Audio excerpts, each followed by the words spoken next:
ഇന്ന് ചിക്കൻ വറുത്ത് കറി വെക്കാൻ പോയിട്ടാ.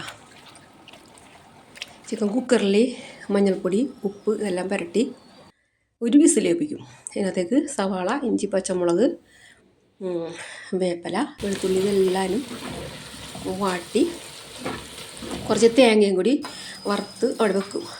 അതിന് ശേഷം ഇതെടുത്ത് ഓരോന്നോരോന്ന് കുറേശ്ശെ എടുത്ത് വറക്കും. വറുത്തിട്ട് അരപ്പ് വാട്ടി മല്ലിപ്പൊടിയും മുളക് പൊടിയും മഞ്ഞൾപ്പൊടിയും കൂടി വാട്ടി കുറച്ച് മസാലപ്പൊടി തേങ്ങ വറുത്തരച്ചതും എല്ലാം കൂടി ഒഴുക്കി വെള്ളം ഇറച്ചി വെന്ത വെള്ളം ആണ് ഇതിനകത്തേക്ക് ഒഴിക്കുന്നത്. പച്ചവെള്ളം വേണ്ട. പിന്നെ അത് പാകമായി കഴിയുമ്പോൾ ഈ വറുത്ത് വെച്ചാക്കണ ഇറച്ചി എടുത്തിടും. നല്ല ടേസ്റ്റാണ് ഇങ്ങനെ വെക്കുമ്പോൾ. ബ്രെഡും കൂട്ടി കഴിക്കാൻ നല്ല ടേസ്റ്റാണ്.